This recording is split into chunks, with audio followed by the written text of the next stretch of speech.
Everybody, welcome to Uncommon Analysis. Today I wanted to talk about, well, I've been watching a lot of the postmortem election analysis, particularly by the left and the mainstream media over the last few weeks. And I gotta say, they don't get it. They just don't get it. I don't know if they ever will. And I don't know if they don't get it or if it's just they can't say it. What I've noticed in every single analysis, now, the people that worked on Kamala's campaign, the heads of her campaign, did do an interview with a podcaster earlier this week. They go into much detail, and I do plan on doing a video on what they said, and I'll probably do that sometime next week or work on that over the weekend. But this particular video is primarily dealing with the response of just the general left-wing punditry and left-wing media regarding Kamala Harris's loss. There's a fundamental reality they refuse to say. Most of them just refuse to say anywhere in their postmortems. They refuse to say that Kamala Harris was a lousy candidate and she ran a lousy campaign. It's always some external factors that they want to blame. They refuse to admit the obvious. Okay, now let me be clear. I have stated this elsewhere many times. I don't think it would have mattered. Kamala could have run a perfect campaign and been a phenomenal candidate, and she almost certainly would have lost this election no matter what. The fundamentals were not there. They refuse to state that Kamala was anything less than perfect.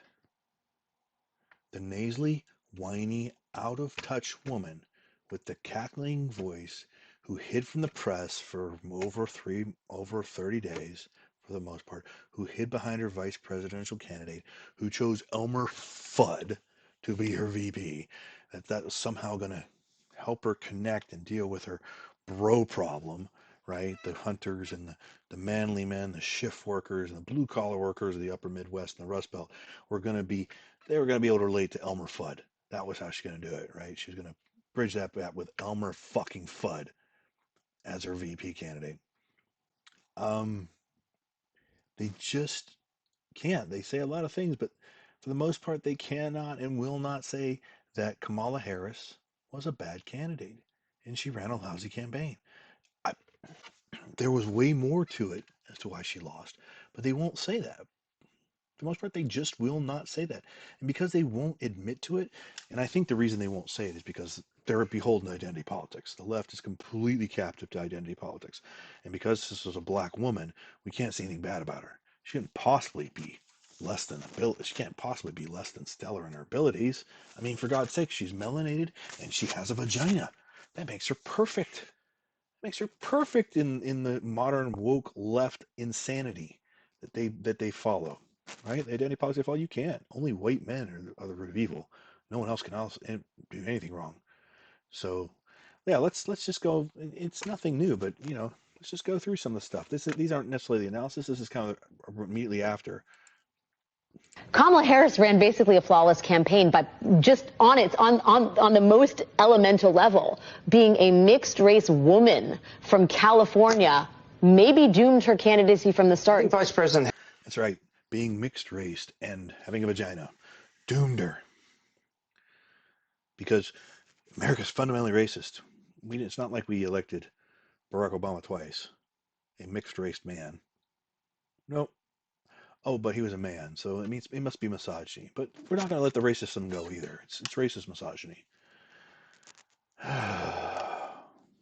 Harris ran an incredible I don't even know campaign. who this doofus is. And I think because she ran an incredible campaign, it's been very telling about who we are. It's telling about who we are because we rejected a subpar candidate tied to a failed administration. That's right. It tells us who we are.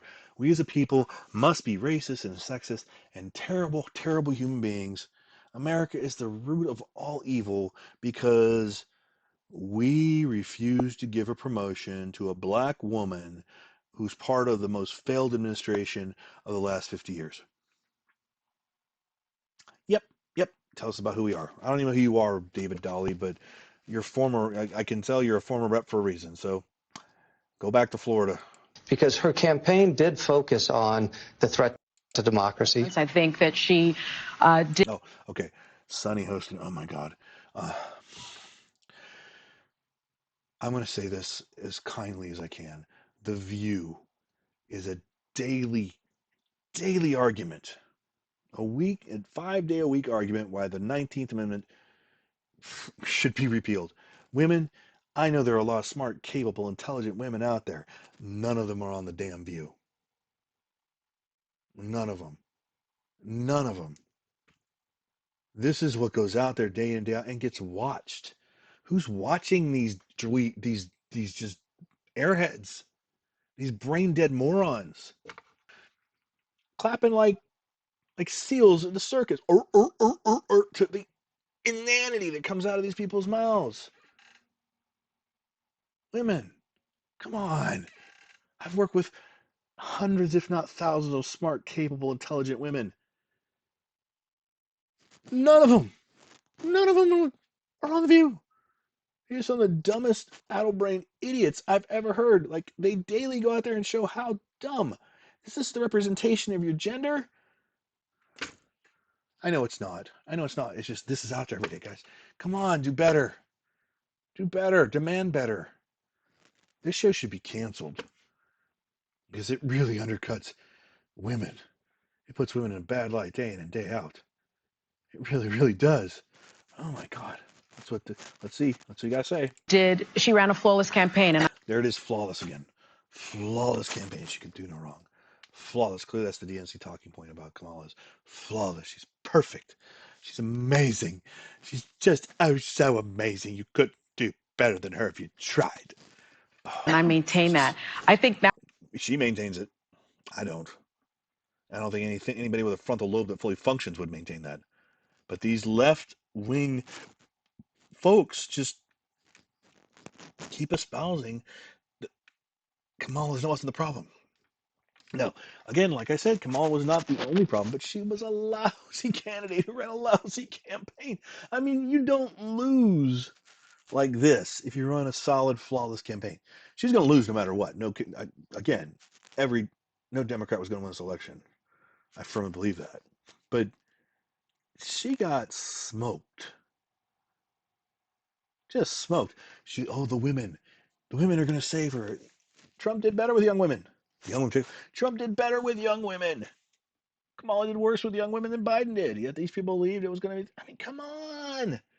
Come on. Flawless. Flawless. Cannot use her failed run in 2019 and hold it against her after watching this incredible campaign she's run now. I think that's right. That's right. You can't hold her terrible campaign in 2019 where she didn't even reach Iowa against her after watching what she just did. Really? She just lost and lost massively. Massively. But don't hold that against her. Don't bring up 2019 campaign and say all the crazy crap she advocated then and didn't do it, or how bad a campaign she is, because what she did today was flawless. What she did this year was flawless. It was a perfect. These people are they're just insane. They're just insane. I think Kamala Harris hit her marks. I think most everybody that saw her campaign thought that she far exceeded expectations. When the expectations are just don't go out there and be a dementia patient that doesn't know where they are. Yeah, I agree. She exceeded the expectations. That was the expectations on her. Just don't be Joe Biden. So she exceeded those. I'll agree with Scarborough on that. But the idea that she was flawless or perfect and could do no, come on. They're not going to be honest with themselves because they can't be honest with themselves because they're not allowed to, because identity politics and woke nonsense. You can't criticize her at all. Now, again, there was way more going on here than just her, but she was a terrible candidate, ran a terrible campaign. A terrible candidate ran a terrible campaign. And they're not willing to even say that. She lost huge loss to the Antichrist in the worldview these people were espousing before the election. Yet it was not her fault. It was not her fault. She did everything perfectly. Come off it. And that the loss was less about the campaign she ran and more about where Americans were. That's right. It's where you are, folks. You're unwilling to vote over a black woman because you're all a bunch of racist misogynists. You're just not there. There will be a female president at some point in the future. Okay? And I will tell you this. Odds are it'll be a Republican woman. Why? Because it won't be a EI hire.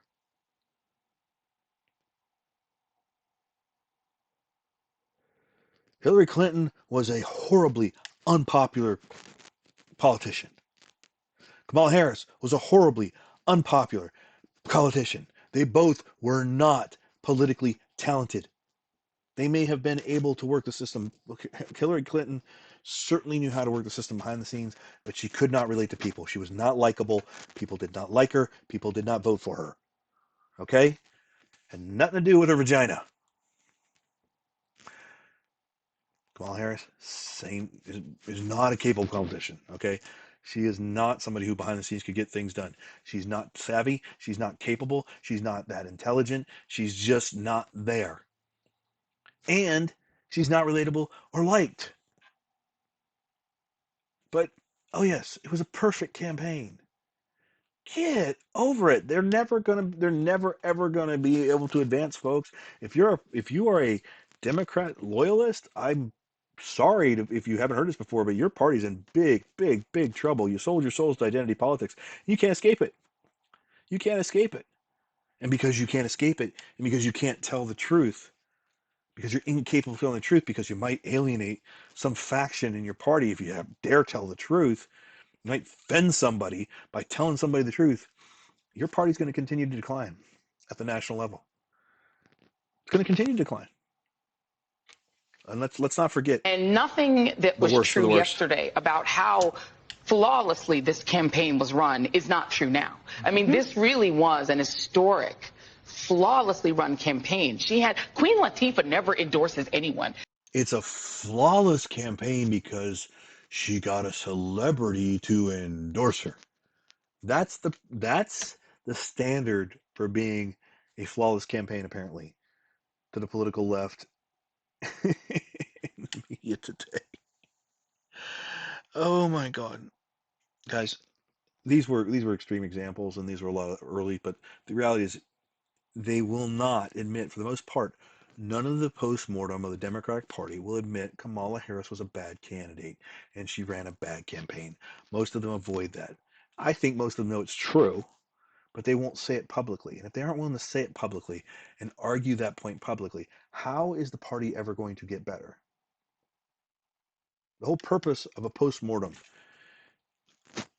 when things go wrong, is to analyze what went wrong, honestly, so you can improve. How can they improve when the hundreds and hundreds of hours of post-mortem analysis refuses to admit that single fundamental, undeniable truth? She ran a lousy campaign. She was a lousy candidate who ran a lousy campaign. The only reason anyone would think it was great is because, hey, well, the standards were low. They were low. All she had to do was not be Joe Biden, right? That was the standard. But that doesn't make her flawless. A nasally, cackly person offering word salad daily, picking Elmer Fudd to be her running mate, paying crowds to show up, having to hold free concerts to get people to show up for hours, and then try to pretend, delude yourselves in believing because 15 or 20,000 people show up for the free concert, that means those 15,000 or 20,000 people are there to support Harris. What nonsense is that? No one came to see Harris. No one sat there in the audience and watched Harris talk for 2 hours. That's not why they came. They came because you put on a free concert, or they wanted to see the celebrity that was paid for the endorsement. These people just, I really kind of pity the Democratic loyalists right now. Your party is so broken. and so incapable of fixing itself because they can't be honest. Because to be honest would break their rules. It would break their mythos. It would break their religion. They sold their soul to identity politics, and now they don't know how to get out of it. I don't think they know how to get out of it. I really don't. Anyway, that's all I got to say about this today. Hope you have a great day, and I am out.